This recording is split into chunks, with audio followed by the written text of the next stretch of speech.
Halo teman-teman semuanya, ketemu lagi dengan Roy di sini dan semoga kalian dalam kondisi yang sehat saat lagi nonton video ini.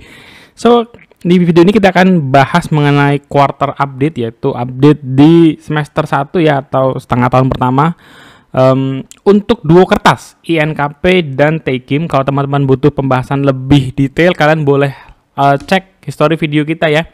INKP kita bahas di bulan-bulan Maret. Kalau Teki memang di akhir tahun lalu kita sudah pernah bahas juga, tapi masih cukup relevan dari sisi core business dan prospek-prospeknya gitu ya. So, mari kita mulai. Disclaimer on dulu, tidak ada ajakan jual beli maupun menjatuhkan stakeholders tertentu. Konten ini sifatnya investment research. Jadi, teman-teman kalian tetap juga harus melakukan analisa versi kalian sendiri. Mari kita mulai dari faktor umumnya dulu gitu ya. Apa sih yang kira-kira mempengaruhi kinerja dari dua emiten kertas ini gitu ya. Saya bilang kinerja ya, bukan harganya. Kalau harganya dalam jangka pendek ya bisa berfluktuatif ya, nggak apa-apa karena itu memang pasar saham seperti itu. Tapi kalau kita ngomongin kinerja,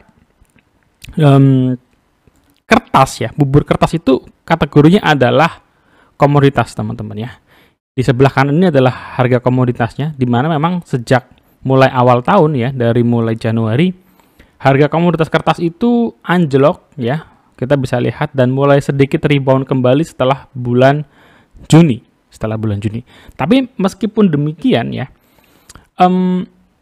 harga pulp itu, komoditas pulp itu ya, tidak sesensitif batu bara ya. Kalau teman-teman perhatikan harga-harga acuan batu bara itu ya, kalau misalkan hari ini minus 10% gitu ya, wah emiten-emiten batu bara ambrol tuh ya. Padahal kita semua tahu bahwa cara mainnya harga acuan kontrak tuh nggak begitu ya. Tetapi marketnya demikian ya, pasar marketnya seperti itu orang-orangnya. Hari ini harga Newcastle Coal naik 10%, wah harga-harga sahamnya naik juga. Yaitu sensitivitasnya cukup tinggi gitu ya untuk batu bara, tapi pulp nggak begitu. Nah, sekarang ini kita melihat bahwa harga pulpnya sudah mulai rebound. Kita berharap itu akan mempengaruhi pendapatan dari INKP ya, yang banyak melakukan transaksi atau penjualan pulp. Dan Tekim dan INKP ini adalah grup dari APP ya, Asian Pulp and Paper, di mana mereka ini memiliki 10% market global teman-teman ya. Jadi pemain Indonesia yang berkancah di bidang global, tentu saja kualitasnya bukan kaleng-kaleng gitu ya. Ini perusahaan yang sudah well established di bidangnya, sudah mengadopsi ESG. Jadi kalau teman-teman baca beberapa berita ya, beberapa minggu atau bulan ke belakang, ada negara mana hanya menerima hasil ekspor kertas yang sudah ber-ESG, maka emiten-emiten seperti INKP itu tidak ada masalah karena mereka sudah mengadopsi hal tersebut. Jadi mudah diterima oleh market global. Buktinya apa? Mereka sudah ekspor ke 150 negara ya. Ini jumlah yang cukup signifikan. Dan Indonesia ini sebenarnya adalah salah satu negara dengan eksportir kertas terbesar di dunia. Nomor 4 saat ini teman-teman ya. Nah, tentu saja grup APP ini punya sumbangsi yang besar. Kemudian apalagi faktor umumnya, shifting dari plastik ke kertas ya, ini banyak mempengaruhi terhadap demand pada akhirnya, di mana orang-orang kalau belanja ke grosir ditawarinnya reusable bag. Kalau ke kafe-kafe reusable-nya pakai kertas, sedotannya pakai kertas, paper cup-nya pakai kertas gitu ya. Jadi ini mendorong permintaan terhadap kertas yang semakin banyak. Industrinya beralih ke e-commerce gitu ya. Transaksinya akhirnya apa? Packingnya pakai kardus karton gitu ya. Mungkin dulu di awal-awal pakai karton yang sembarangan, yang bekas-bekas. Tapi sekarang ini kalau teman-teman perhatikan, dari online commerce gitu ya, kardusnya itu yang bagus-bagus, yang bener-bener kardus baru gitu ya, bukan lagi kardus bekasan. Nah, prospek bisnisnya bagaimana kalau untuk grup APP ini ya? Karena keduanya kan dalam satu grup yang sama ya.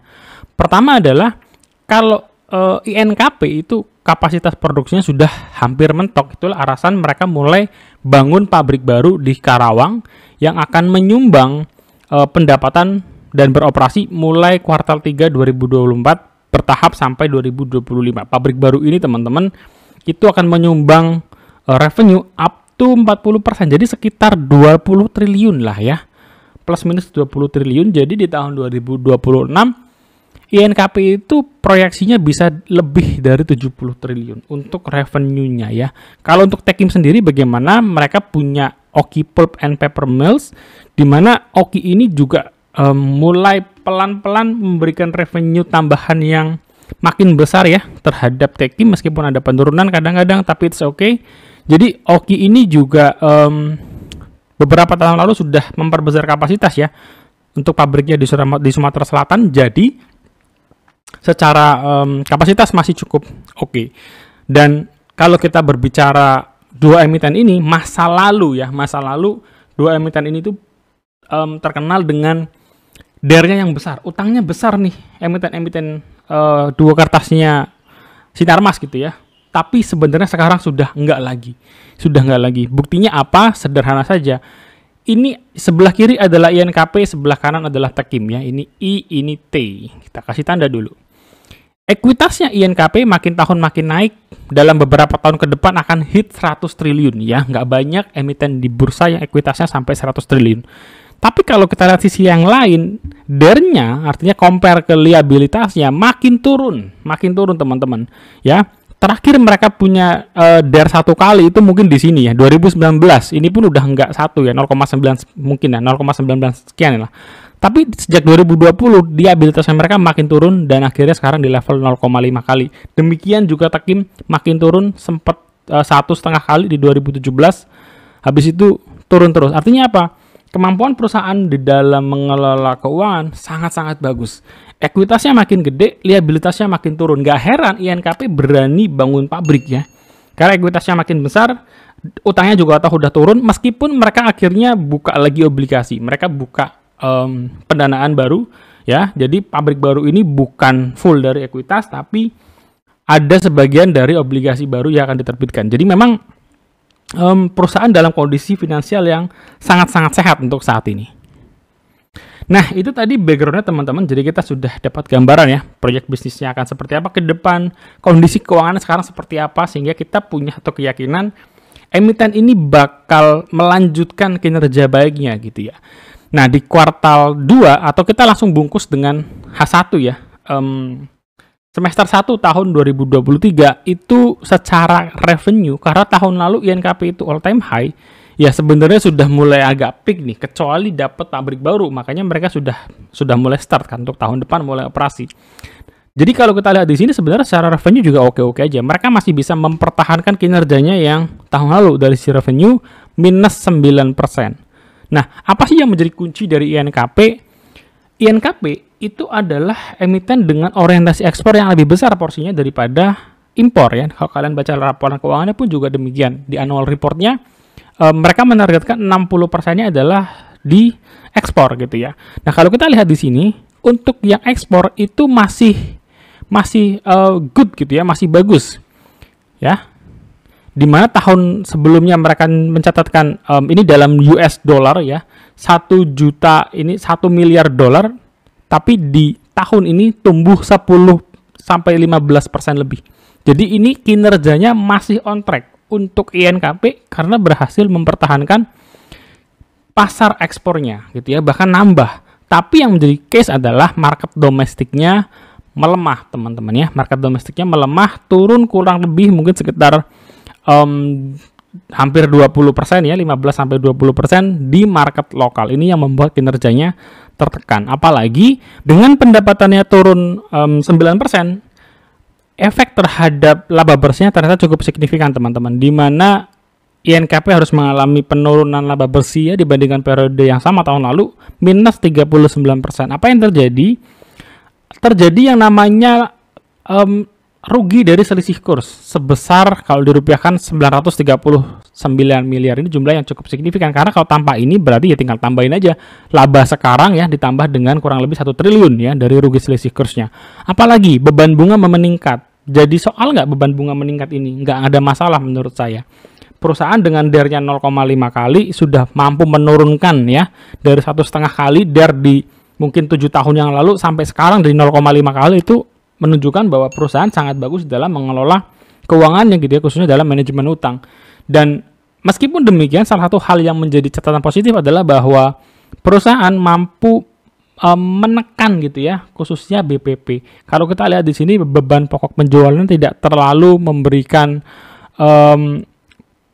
kenaikan yang terlalu signifikan gitu. Memang naik kalau kita lihat di sini ya, tapi nggak sampai 10%, jadi it's okay, masih bisa dikelola dengan cukup baik, dan akhirnya perusahaan juga masih mencatatkan net profit margin di level 16% gitu ya.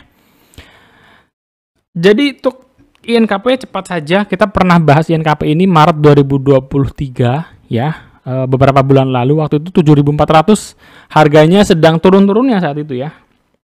Padahal sempat ke 10.000 terus turun sampai 7.000-an lagi.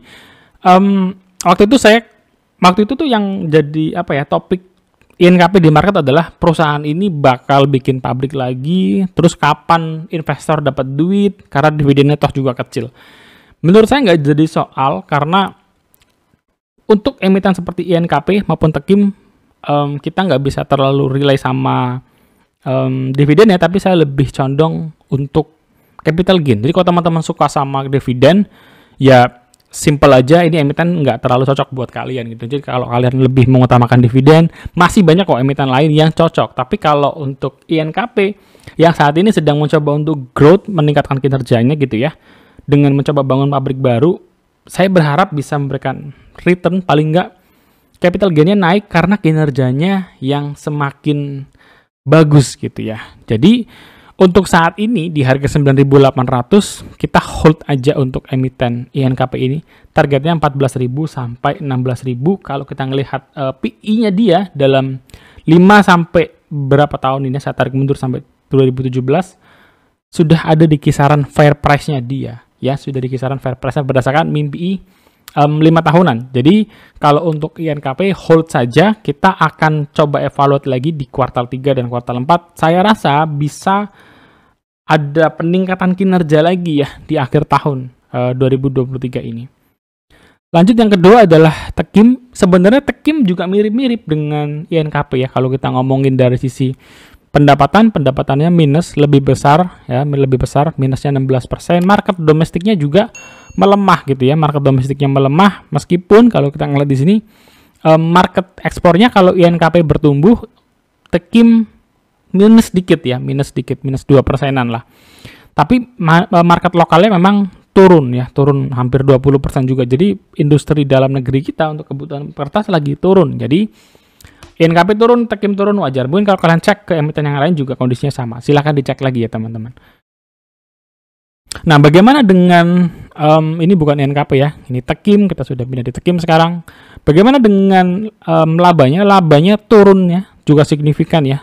Labanya turun menjadi 64 juta dolar di 2023, turunnya 42% ya, minusnya dalam nih dibandingkan dengan INKP. Disumbang 400 miliar dari rugi kurs, sama dengan INKP, mereka mengalami rugi kurs juga ya. Rugi kurs keuntungan selisih kurs ini dia ya. Di periode yang sama tahun lalu mereka positif, di tahun ini rugi kurs. Tapi perusahaan masih bisa mencatatkan net profit margin 20% di periode 6 bulan pertama tahun 2023. Catatannya gimana? Untuk Tekim hold saja gitu ya. Memang emiten ini belum terlalu bergerak ketimbang dengan INKP, karena di September 2022 terakhir kita bahas Tekim tuh harganya 7.100. Sekarang di Agustus atau sudah berapa ya? Hampir setahun ya. Tekim berarti belum kemana-mana, tercermin juga di sini ya. Sideways aja nih, muter-muter di sini di 7.500 saat ini, atau di 0,68 kali PBV-nya. Actionnya apa untuk Tekim? Hold juga gitu ya. Apalagi buat emiten yang belum kemana-mana, ngapain dijual? Taking profit 5%, 10% yang ngapain ya? Targetnya berapa? 10 sampai 11.000. Ini adalah mencerminkan 1 kali book value per share-nya, 1 kali PBV-nya ya. Itu catatannya teman-teman untuk INKP dan Tekim. Jadi untuk emiten dua kertas ini, mereka itu bergantung di hasil ekspor gitu ya. Hasil ekspor ini kalau dropnya sampai 20% itu pengaruh ke kinerjanya berasa banget. Jadi jangan sampai pasar ekspornya bermasalah atau menurun gitu ya. Kalau kita ngeliat di sini, yang terjadi adalah pasar ekspornya bagus. Jadi ini sudah jadi satu catatan positif untuk 6 bulan pertama INKP dan Tekim. Yang jadi kendala adalah market domestiknya yang melemah gitu ya. Kalau market domestik yang melemah, pas banget kita akhir tahun sudah mulai akan diperlihatkan dengan iklan-iklan politik ya, iklan-iklan di TV, di YouTube dan lain sebagainya mungkin. Dan di awal tahun akan ada pemilu gitu ya. Kita tahu bahwa pemilu kita masih menggunakan manual ya, coblos pakai kertas gitu ya. Ini sentimen positif meskipun teman-teman ya, belum tentu dampaknya langsung ke INKP, kan pabrik kertas banyak ya, nggak cuma INKP sama Tekim. Tapi mudah-mudahan juga dapatlah kecipratan dari momen ini dan bisa meningkatkan gairah di market domestiknya lagi. Jadi kalau ekspornya bagus, ya bisa dipertahankan, terus market domestiknya pulih, ada pemilu dan lain-lain, harapannya kinerjanya kinclong lagi ya. Itu skenario yang coba kita proyeksikan untuk INKP dan Tekim.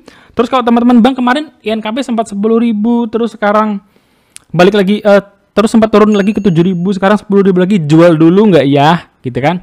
Saya khawatir turun lagi nih bang, mendingan dijual dulu. Menurut saya sih nggak usah ya.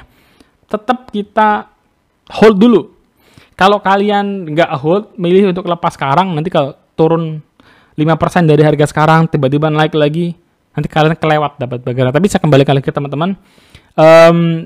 Do the best apa yang menjadi planning kalian ya. Tapi kalau kalian ingin mendapatkan bagger, tentunya kalian jangan jual. Semakin kalian jual, lalu kalian beli lagi di harga turun lagi, nggak beggar-beggar kalau gitu. So, tapi semuanya depends on bagaimana kalian ngelihat portofolio kalian. Nah, kalau kalian sudah happy juga nggak ada masalah untuk di taking profit. Sampai ketemu teman-teman di next video.